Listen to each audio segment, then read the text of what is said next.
حضرت بابا بلہے شاہ عشق الہی کا روشن چراغ۔ حضرت بابا بلہے شاہ بصغیر کے عظیم صوفی بزرگ درویش شاعر اور عاشق رسول تھے۔ آپ کی ولادت 1680 میں قصور، موجودہ پاکستان کے ایک معزز گھرانے میں ہوئی۔ آپ کا اصل نام عبداللہ شاہ تھا، مگر دنیا نے آپ کو محبت سے بلہے شاہ کے نام سے یاد رکھا۔ اپنی پوری زندگی حق سچ عشق الہی اور انسانیت کی خدمت میں گزار دی۔ تعلیم و تربیت۔ حضرت بلہے شاہ نے ابتدا میں ظاہری علوم حاصل کیے، قرآن حدیث فقہ اور عربی و فارسی زبان میں مہارت حاصل کی، مگر آپ کا دل صرف کتابی علم پر مطمئن نہ ہوا۔ آپ جان گئے کہ اصل علم وہ ہے جو دل کو رب سے جوڑ دے۔ اسی تلاش میں اپنے ایک کامل مرشد کی جستجو شروع کی۔ مرشد کامل حضرت شاہ عنایت قادر۔ حضرت بلہے شاہ نے حضرت شاہ عنایت قادر کو اپنا مرشد منتخب کیا۔ یہ انتخاب اس دور کے معاشرے کے لیے حیران کن تھا، کیونکہ شاہ عنایت ذات کے اعتبار سے آرائی تھے اور بلہے شاہ ایک معزز سید خاندان سے تعلق رکھتے تھے۔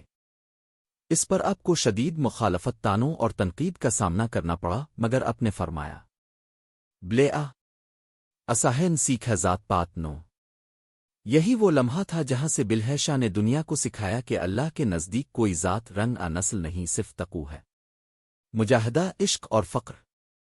حضرت بلہے شاہ نے فقر، صبر اور عاجزی کی راہ اختیار کی۔ مرشد کی رضا کے لیے اپنے سخت آزمائشیں برداشت کیں۔ بعض اوقات لوگوں نے آپ کو کافر کہا، کبھی فاسق کہا، مگر آپ کے قدم کبھی ڈگمگائے نہیں۔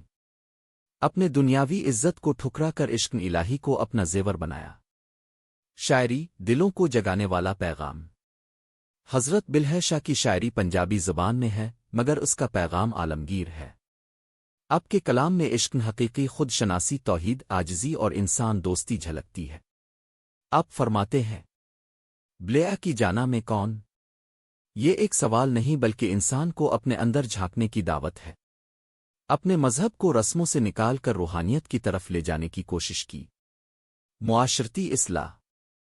حضرت بلہے شاہ نے معاشرے کی منافقت، جھوٹے مولوی، خود غرض حکمران اور فرقہ واریت پر کھل کر تنقید کی۔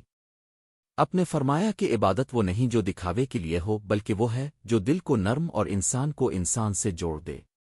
میرا یوٹیوب چینل اولیائے ملتان سبسکرائب کریں۔